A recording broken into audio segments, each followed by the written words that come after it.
swallowed by a crowd. Abby here in Pioneer Square. We can barely hear Abby, but we can hear the unrestrained joy that this city has been waiting for years. And what I said earlier today, I thought that this victory exorcises some of the sports demons in this town, all that pent-up frustration. It is finally giving the team the respect that it deserves.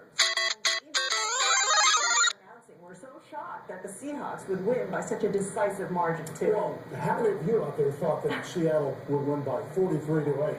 There in the streets in Pioneer Square, a shot from high above there. Hundreds of people in the streets. Let's go to King 5's John Langler, who's also in Pioneer Square with many happy Hawks fans. Yeah, Dennis, I think this is what it looks like when your city wins the Super Bowl. Seahawks, Super Bowl champs.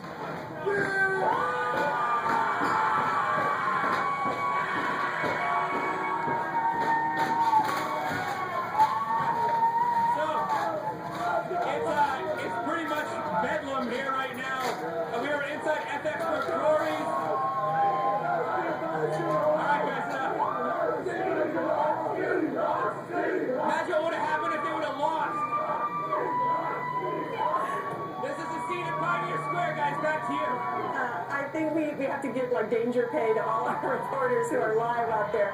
There is so much excitement and happiness, and this is just the beginning of the partying. It really is. Let's go to Meg Coyle, who's live on Capitol Hill with the celebration there. Meg.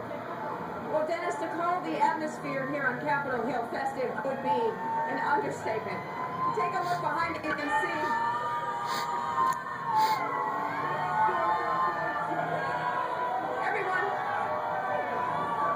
Everyone's just a little excited about our Super Bowl victory, and I have to say the police are sort of staying back and letting this celebration happen. They are making their presence known. We've got flashing lights on every corner here on Pike Street between 10th and 11th and all the way up to 12th as well. But you can see that they're just letting all these people pour out of these bars and into the streets to celebrate an amazing victory. What are you doing here tonight? I'm celebrating the Seahawks win! How's it feel? Feels great! World champions! Where were you watching the game? Seattle University. You're Seattle University? Yeah. Why'd you come out here? To celebrate. To celebrate. Okay, thank you. I love you, Mom! So I'm sure this is a scene that's playing out throughout Seattle, throughout Western Washington. Lots of people coming out into the streets. And again, we've seen the police really make sure that they are a known presence here, keep everyone under control. And so far, everyone is pretty much just happy and celebrating right now. Let's hope it stays that way. Back to you. Thanks, Meg. You can imagine, Meg talked to some young folks there. You can imagine Seahawks fans who've been following the team through their entire life, the entire life of the team, and what this really means to them. Right, and these are the people who are here. Can you imagine the fans who are actually at MetLife Stadium right now? They must be so excited. There's a parade coming up on Wednesday, Lori. Have details for that. Let's talk about their parade. The Super Bowl Champions Parade this Wednesday, folks, from 11 a.m. to 1:30 p.m. That parade's going to start on 4th Avenue South and Denny Way and will end at CenturyLink Field. So it begins at 11. It's going to go to the celebration goes to about 1:30 p.m. Also, we've been asked about what about when the Hawks come back home? We'd love to greet them. Hawks are going to stay in New Jersey tonight. They'll fly back home, arrive tomorrow afternoon, but the team says they don't want anyone meeting up at the airport. They're going to save the celebration, the big celebration, for Wednesday. And my goodness, we all get to see the Lombardi Trophy in town. Exactly. So let's go now to New Jersey and get the latest from there. This is the night that Seahawks fans have been waiting for since 1976. These guys came here from Kent. Sir, what are you thinking? What are you thinking at this moment? This is so awesome to see them put this thing together like they did. It's incredible. Absolutely unbelievable. We got a lot of friends back home that didn't make it out. And I just feel like this is a win for the Joe fan for real. Like, it's everybody who's not here, it's for all of them, for all of us. It was a blowout. A blowout. It was a team victory. It couldn't even pick the MVP. It was so hard because it was just amazing. They were talking about this is his legacy game, and what's his legacy now? He's still a great player, but defense wins championships. Defense wins championships. Defense wins, baby. Defense wins. partying. Oh, the fans here. 12th man was all over this place. It's awesome, man. Awesome. Thanks, guys. The family from Kent, they just made an announcement that they want folks to stay here in the stadium because there's such a long line of the trains back to New York City. I don't think these fans want to leave anytime soon.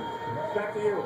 Thank you, Drew Mickelson. And, you know, it was noted by the announcers on Fox Sports that it didn't seem like a typical Super Bowl crowd. It was very loud from the get-go, and the 12th man was well represented in New Jersey. From what I understand, that the 12th man outnumbered the Bronco fans maybe 2-1, so it's no surprise that there was a lot of noise, especially favoring the Seahawks tonight at MetLife Field. We are looking at a shot over Pioneer Square. You can hear all these people shouting from all the way down there. Last we saw, John Wagner was with a couple hundred of his close personal friends. He's still with them right in the middle of it, John. Yeah, Dennis, my newest, closest friends. This is pretty insane. This is what happens when your city wins a Super Bowl. Pioneer Square, the streets all around here are absolutely crazy. In fact, a lot of fans are heading down to CenturyLink Field. They've got a lot more to say than I do. If you think this was crazy, we were inside FX McCrory's when the game ended. We had some video from inside as the game was winding down. It was absolutely intense in there, packed, and the excitement, you really can't describe it. This is what happens. And the celebration goes on outside here in Pioneer Square, near Pioneer Square rather. It's crazy. Again, we were inside FX McCrory's as the game was going on, and the shock of the first half for the fans was really palpable. No one really thought it was going to be that much of a victory through the first half, and the second half was just one long sustained cheer. It was really something to see, and that cheer has just spilled itself out here onto the streets, and this is it. This is pretty incredible. We'll go back to you guys. Thanks, John. I hope he's got his pads on, too, because that crowd is getting a little raucous out I there. think he's going to do fine tonight. A couple of moments that came to mind. I don't know, which one struck you? What was the definitive moment for you watching the Super Bowl that really made you get up and scream?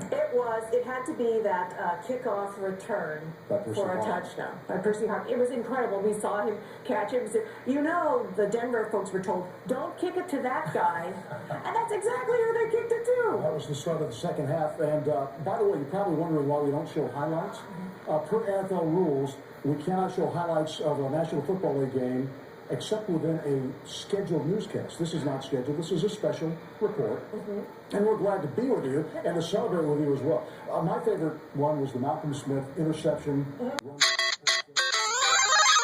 What was it, 20? I think it put him up 22-0 at that point. 22-0, the Smith interception.